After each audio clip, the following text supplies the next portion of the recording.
Welcome to Action Recaps. Today I'm going to explain the movie, A History of Violence, released in the year 2005. The movie starts and we see two men named Leland Jones and William Orser, who exit their room in a quiet rural motor court motel in what appears to be the USA Midwest. One says he's going to check out. These two seem very unusual partners because of their age difference. Leland is over 50, while Orser is in his 20s. Leland comes out of the motel office, and Orser asks him what took so long. Leland said he had a problem with the maid, but it's all fixed now. Leland then goes on to ask the boy to get him some water, but they're out. So Orser makes his way back into the motel to get some water, and as he is refilling the pitcher, we see that everyone out there is dead. There's a bloody handprint on the counter. The motel clerk is sitting in a chair, slumped backward as he is dead. The housekeeper can also be seen lying on the floor, dead in a pool of blood. Just as Orser is about to go out after refilling the up, the door annexed to the main hall opens and a 5-year-old girl appears, who is horrified at the scene. Orser calms her down, just to shoot her dead too. This is when we go on to learn that these two are actually robbers who travel on the road and keep looting stores and motels in secluded areas. The scene then changes, and we see a man named Tom who lives in Indiana State and runs a diner. Tom is a family man, and people in the city know him well. Tom's wife, named Edie, happens to be an attorney, and they have 2 kids named Jack and Sarah. Jack is 16 years old, while Sarah is just 10. Tom and Edie are very deeply in love and dote on their children. Everybody in the diner knows each other and addresses each other by their first name. We then see that Jack is playing baseball at high school. He catches a fly ball, ending the game and getting Bobby Singer, a bully, out. Bobby is always bullying him because he is jealous of Jack, and he wants to get back at him outside the game. When they're in the locker room, Bobby tries to bully Jack into a fight. Jack talks his way out of Bobby's challenge with a sense of humor. Later that night, Bobby and a friend are driving around, obviously bored, and they're looking for trouble. They spot Jack and his girlfriend, Judy Danvers, sitting on a corner smoking a joint. They decide to kick Jack's ass, but they almost collide with a pickup truck. Bobby gives the finger to the people in the truck, but quickly backs down when he sees the looks on their faces. Leland and Orser glare at the 2 high school students with a look that is scary. Orser, on the other hand, goes on to rant about how he's getting sick of all this bullying. The scene then changes to the diner, where Tom is almost about to close up. We just see 2 customers eating in the diner, and Tom is just waiting for them to go so that he could close up. This is when Leland and Orser enter the diner and right away order coffee. But Tom tells them that it is their closing time, so he's sorry, but he will not be able to serve coffee to them. Leland, however, starts yelling at Tom and the other people in his staff, loudly demands coffee. Tom is a peaceful man, and he does not want to fight, so he tells his boys to serve them coffee. He tells the waitress, Charlotte, to go home. On her way out, Orser grabs her, forces her into a chair, and runs his hand over her breast. He orders her not to move. Tom assumes they want to rob him. He offers them all the cash in the register. Leland pulls his gun and says he knows the money is his, then tells Orser to kill Charlotte to make it clear to Tom that they are not just messing around. These 2 want to kill all the people in the diner because they do not want to leave any witnesses behind, and this is what they always do. It is now decided that Tom will let them have their way because he does not want anyone in his staff to get hurt.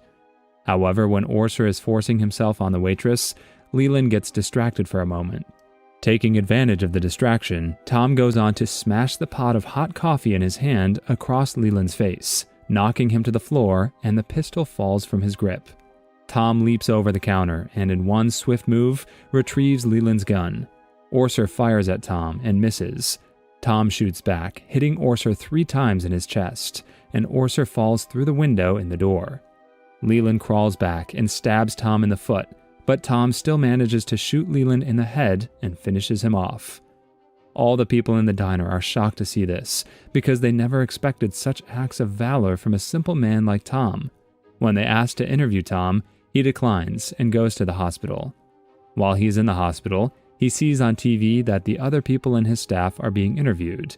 His story is featured on the front page of the newspaper and on the local news.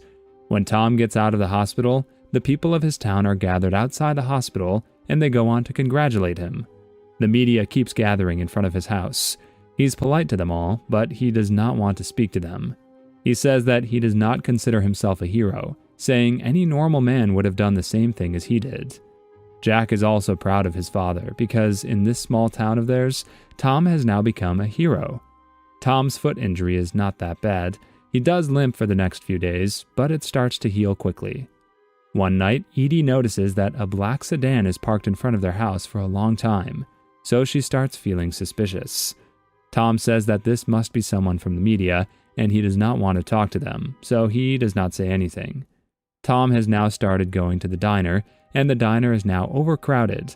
His business has increased rapidly after the incident with the robbers, because everyone just wants to see Tom. Edie also comes to the diner to help Tom because their staff has not been able to fully manage the crowd that has been pouring in their diner. That day, 3 well-dressed men enter the cafe that is crowded with well-wishers and customers. These are obviously not local.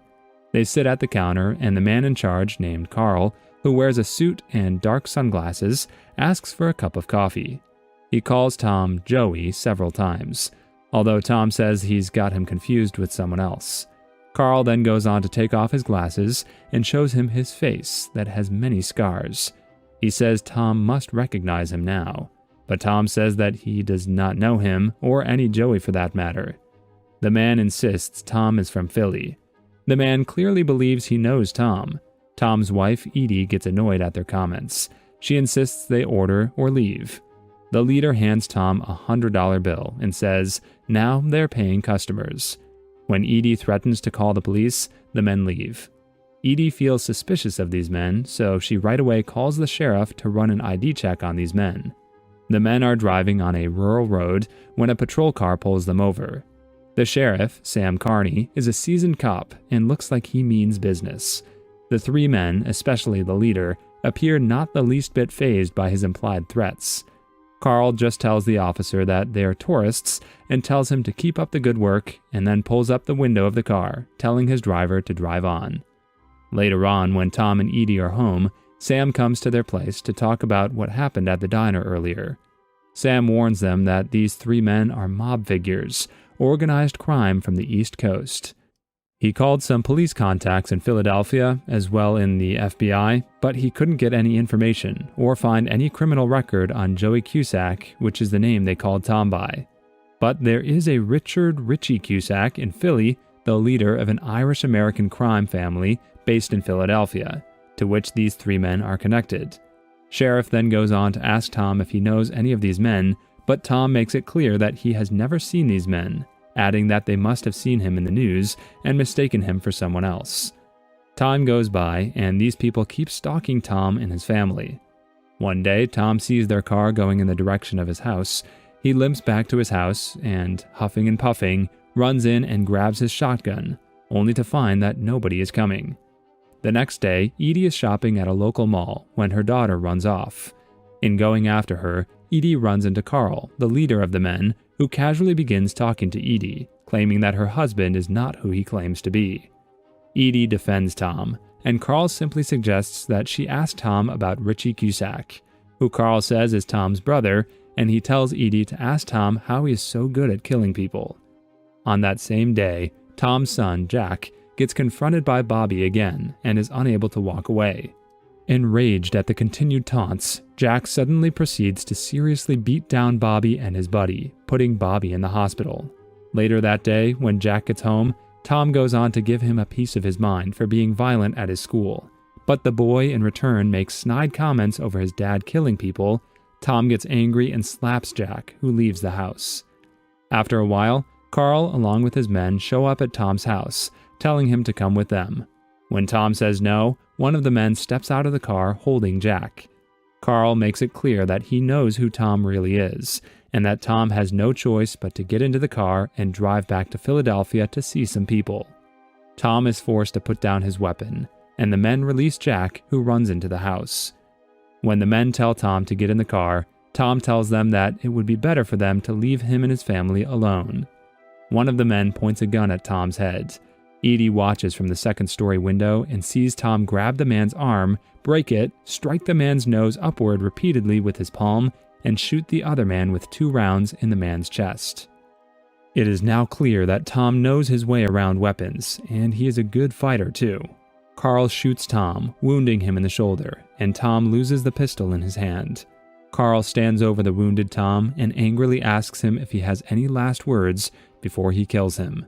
Tom glares at Carl and says he should have killed him back in Philly. Carl smiles, saying he agrees. Just as Carl is about to kill Tom, Jack gets his hands on the shotgun and kills Carl. Tom gets up, he goes on to the shotgun from Jack, and goes on to hug his son. In the next scene, we see Tom in a hospital bed because of his gunshot wound.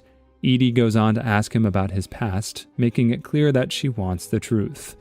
Tom finally admits that he was in fact a teenage mob hitman named Joey Cusack, but he left the mob life many years ago after messing with Carl and became a totally new man, Tom Stahl. Tom claims that he used to kill, both for pleasure and for money. Tom gets home from the hospital where everyone seems to dislike him. The people of the town are now scared of him. That evening, Sheriff comes to visit them again and asks a few questions about the shootout between Carl's men and Tom. Tom is about to confess that he is Joey Cusack, but Edie suddenly steps in and defends Tom still. Sam acquiesces and leaves. After Sam leaves, Edie turns away from Tom in revulsion, slapping him and shouting. It gets intense, and the next thing we know, both of them are kissing. They then proceed to have a very intense hormone sandwich. Later in the middle of that night, Tom is awakened by a phone call from Richie himself. Richie makes an implied threat when he tells Tom to come to Philadelphia to see him, or Richie will come to his house to see Tom himself. Tom leaves his house at dawn and drives all day and night to Philadelphia and meets a young, rough-looking guy in a bar. The man drives him to a large mansion where Tom meets a well-dressed, confident man who appears very happy to see his little brother. After some small talk about Tom's new life, Richie begins telling Tom about the considerable, expensive trouble and loss of status within the mob caused by Joey's actions before he disappeared. Tom, who no longer wants any part of the mob life, asks Richie to tell him what he wants him to do to make things right. Richie goes on to tell Tom that he might have to die, and this is when his men attack him and try to strangle him to death. But Tom manages to fight them off and goes on to beat the crap out of them all. As he fights off Richie's men, Richie himself opens a drawer and takes out a gun. He tries to shoot Tom thrice, but Tom somehow keeps dodging the bullets and manages to get out of that room. Thinking that Tom has run out the front door, Richie follows him outside, gun drawn. Tom then kills the last bodyguard inside the house and locks Richie out. He kills them all because he does not want anyone to come back from his past and disturb his good family life. Richie is now in front of Tom. Tom knows that if he leaves his brother to live, he will keep bothering him, so he goes on to shoot Richie in the head, finishing him off. After returning home to find his family eating dinner, Tom is offered food by Jack and Sarah, signaling his acceptance back into their lives. And with that, the movie comes to an end. Subscribe for more videos like this. Turn on the notification and leave a like to help the channel out. Thank you for watching.